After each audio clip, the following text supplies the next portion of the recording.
on the desk. Okay, we're supposedly streaming. Let's see if there's anything here. Yes, there is. We're working today. Okay, we're supposedly streaming. Let's see. Okay, let's go over and check Facebook if I can. I don't see anything over there. It got cold again, so I had to put on my warmies. I don't see anything on LinkedIn. It looks like they've blocked me from now on, which is fine. I don't get that many views on LinkedIn anyway. And if you hear me LinkedIn, that's okay too. And I see, okay, I see YouTube is the best, is working the best these days. So if you want to really for sure catch me, it seems like the only reliable one is YouTube. 5, 4, 3, 2, 1. I'm John Miglosh for the Wisconsin DMA and the International Society for Strategic Marketing. And let's get over here to Happy Mother's Day. This is from Dick's Sporting Goods. Hey, bud. How you doing? Good. Yeah? What's up? I'm kind of scared Yeah. How come you're scared? because I never tried before. Yeah. What do you think's gonna happen? Oh no. Do those other kids look like they're playing really well? Mm-hmm. Yeah, but do you think you could play pretty well too? Yeah. I think so. You doing okay? It's gonna be fine. Mommy gets scared too, buddy. But I gotta also be brave, because if you're brave, you also might try something new. And maybe if you try it, I think it could be a lot of fun, huh? Maybe if I scored a goal. You think you could score a goal? Yeah? Score a goal. I promise you, you keep trying, you'll do a good job, and it'll be fun. I'm so proud of you, buddy. I love you. Okay, Happy Mother's Day from the moms of Dick's Sporting Goods. I'm sure there's a lot more moms than that. My mom was the one who played catch with me most of the time and went out and followed my races, even though whenever she did, there was probably a regression to the mean, and I fell out of the lead. She only went out when I was in the lead. Yes, I miss my mom. So anyway, Happy Mother's Day. If you haven't done anything yet, you better hurry up. And let's get over to the rest of the news. The PDFs are waiting for us. Okay, this one I really liked. I really like this article because I don't know too much about Signal, okay? But it says Mark Zuckerberg has grown wealthy on the strength of the advertising platform he has built, which enables advertisers to hawk their wares and pinpoint precision at the eyeballs most likely to belong to customers. Well, whether you do or you don't, it's a little hard to tell. But anyway, Facebook's ad targeting technology is an impressive achievement, but Facebook doesn't want people to know about it. I mean, it's nice they have all the data in the world. Anyway, it seems like I'm not getting all of this, so I better unzoom it. Bing. There you go. Now you can see, even if I can't see. Okay. So anyway, Signal, which is an app which promotes its app on the strength of its privacy features and lack of tracking, came up with a campaign where they would actually show you, we'll probably have to zoom in on this part. They would actually show you why you're getting an ad. So it says stuff like, you got this ad because you're a newlywed Pilates instructor and you're cartoon crazy. This ad used your location to see you're in La Jolla and you're into parenting blogs and thinking about LGBTQ adoption. Okay. Second, and I hadn't read these ahead. I just knew they were in here. You got this ad because you're a certified public accountant in an open relationship. This ad used your location to see you're in South Atlanta. You're into natural skincare and you've supported Cardi B since day one. I don't know what that is. The next one, you got this ad because you're a goth barista and you're single. This ad used your location to see you're in Clinton Hill and you're either vegan or lactose intolerant and you're really feeling that yoga lately. Don't ask me. I don't know where they get this stuff. But anyway, yeah, that might be a little bit of a shocker to some people. It probably would to me, I have to say. But anyway, according to the blog, Signal understands that people know about ad targeting and they accept it for the most part. After all, Facebook is free and people have to get paid somehow. What they may not realize is the level of personal detail. I think that's pretty funny. Signal's ads used the tools provided by Instagram to any advertiser to expose that. So Facebook argues that it protects users' privacy and that its tools help advertisers, including small developers. Nevertheless, it acknowledges that Apple's shift to a model more dependent on user consent will cost it money. Literally censoring a developer's ad for attempting to be transparent about its use of customer information can hardly help its case. And as we found out just the other day, it's highly likely that if you advertise on Facebook, most of the people who see your ad are already your own customers.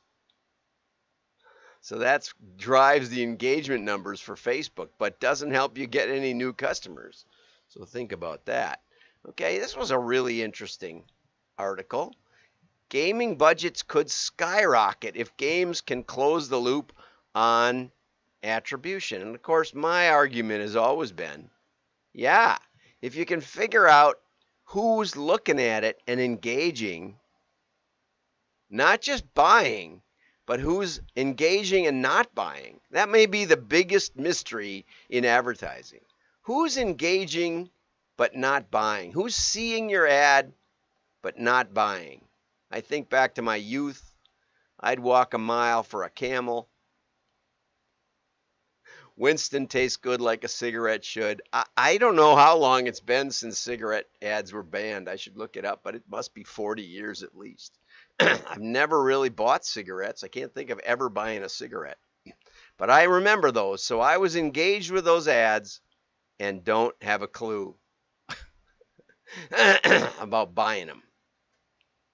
But when you start seeing the patterns in the data between the engaged non-buyers and the engaged buyers, that's when you get at the independent variables that matter in your targeting. And if you can't figure out who saw it and didn't buy, then you can't really get a valid peek at the independent variables. That's just a rule of machine learning. And so gaming says, so while it used to be just certain types of clients were interested in gaming, now it's in a very short space of time, we've seen it become an area which is of interest to most of our clients.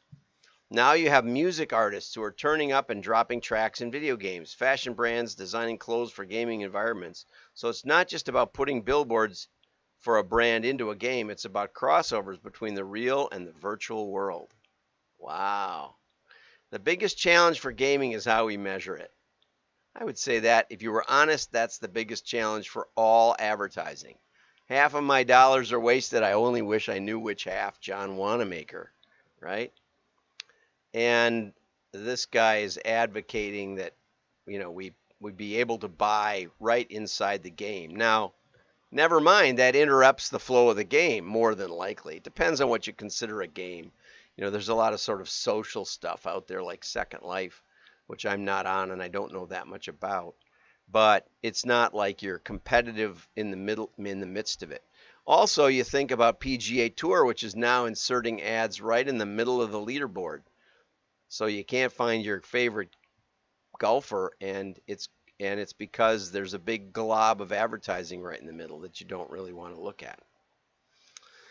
Maybe we'll have to go to ESPN to get my golf results, except they're delayed by a couple of minutes. So if you want it real time, you can't get it. The world is getting harder and harder to evade, but we do our best, even if only with our mental attention. Okay, and this was a good, interesting article.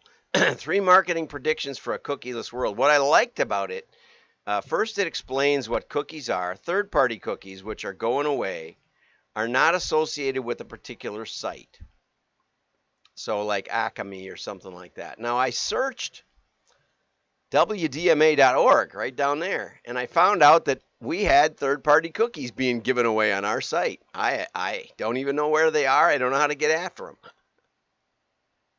It says that 77% of websites have at least one tracking cookie. I'm not getting much out of it, but apparently someone is. But what is great about this article, it says, but the truth is that third-party cookies were never all that great at driving accurate targeting or measurement. 55% of cookie-based measurement is overstated. And I'm not sure why. You know, it might be because WDMA is hard to quantify. What does it say to somebody that they're interested in the Wisconsin Direct Marketing Association? Is it that they're associated with Wisconsin? And, you know, maybe if you Google Wisconsin associations, you could get there and have nothing to do with marketing, no interest in marketing. Or maybe you're only interested in marketing, have no interest in Wisconsin. I wouldn't find that hard to believe at all. But, you know, you may not be paying attention. I don't know if anybody searches for WDMA, to be honest. We aren't too worried about it. We're not really trying to drive traffic there unless you want the show notes, which are available every day and free to subscribers. All you have to do is send us your name and stuff, and you get access to the show notes every day, which have the marked up PDFs so that you can get the rest of the article that I didn't think was important. 35% of cookie-based demographic targeting is inaccurate. And again, what does inaccurate mean? You know, I find some days I'm in Green Bay, and some days I'm in Waukesha, and some days I'm in Heartland. I don't know how they decide that. I thought it was for my IP address, but it seems like it moves around. So maybe that's inaccurate, but I'm always in southwestern Wisconsin or southeastern Wisconsin. Okay, this data shows that third-party cookies are inefficient. First-party data, IBA, which I forget, we had that yesterday. Anyway, Independent Broadcasters Association. Yes, I did get it. It's the Independent Broadcasters Association. Forecasts that first-party data will become more of an emphasis and move away from third-party, which has been happening in the last few years. So 64% of advertisers say they're going to move away from, or they're going to increase spending emphasis on first-party data. Now, first-party data was, let's say, like PGAtour.com. You get their cookie when you browse there, and people can probably rightly speculate you're interested in golf, right? Whereas if you misspell Gulf of Mexico, people might think that you're looking for golf in Mexico. And you might be, but probably you're just misspelling the big bunch of water that's down below Texas. Okay, increased interest in third-party identity resolution. Big problem, identity. That's why what is so powerful about mail is that it tracks back to your household, where the goods are shipped, right? We mail to the household. We know it's delivered. We know it goes to a decision maker in the household, not just to anybody that picks up the mail. And we ship to the same things, the same places we mail to, and we can check the vicinity around those places. So in my case study last week, Thursday, I think, I mentioned that when we just did identical address matchback to our mailing list, we found a 300% ROI. When we did a nearby neighbors matchback, we got a 900% ROI. And that allowed us to, that huge ROI allowed us to make a foray into prospecting, which worked really great. And then the client got told about retargeting and was an early adopter. I didn't know about it before I heard about that, from Brian Dillette at LS Direct. And so anyway, the focus is going to be back to whose site was I on for a while? Maybe that gives a real interest. And I keep seeing this. There will be a greater emphasis from brands on Building consumer trust.